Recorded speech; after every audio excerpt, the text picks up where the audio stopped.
Minister, I'm sure you will agree that, that many of the allegations from the Women of Honour were heinous in nature, and women subjected to gross violations and the culture of sexism is absolutely unacceptable in any workplace.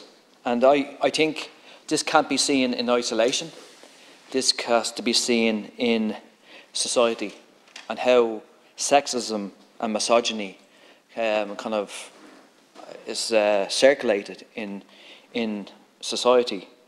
And when women come forward, they come forward to say, they want to challenge the terrible historical abuses that go on and the present abuses. And we've seen that through the Me Too movement across the world, where women across the world challenged terrible sexism and terrible violations that were committed against them. So there's an obligation, Minister, on the state to investigate these allegations, which is the most important. And there needs to be rigorous scrutiny in relation to that.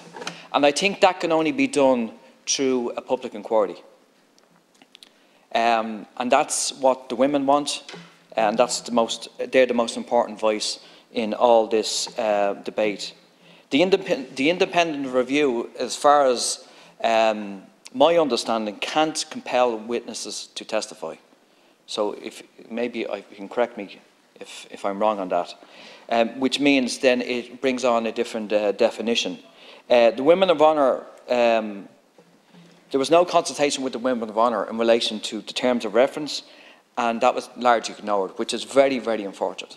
I think that's really, really unfortunate that the women that are at the heart of this discussion were not consulted in relation to the references of the review.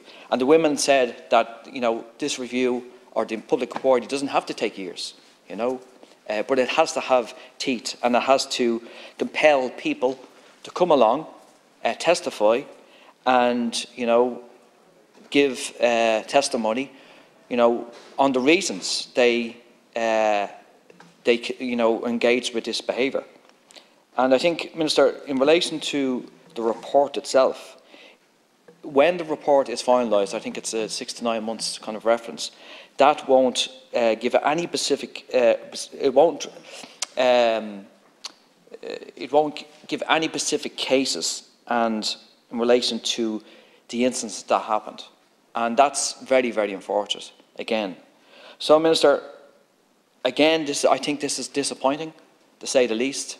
That when this review takes place, it will not give any recommendations in relation to the assessments that these women were subjected to, and overall, and what we've said in the last previous few minutes, we need a public inquiry, because a public inquiry will have robust scrutiny in relation to what has gone on and probably still going on in relation to workplaces in the armed forces.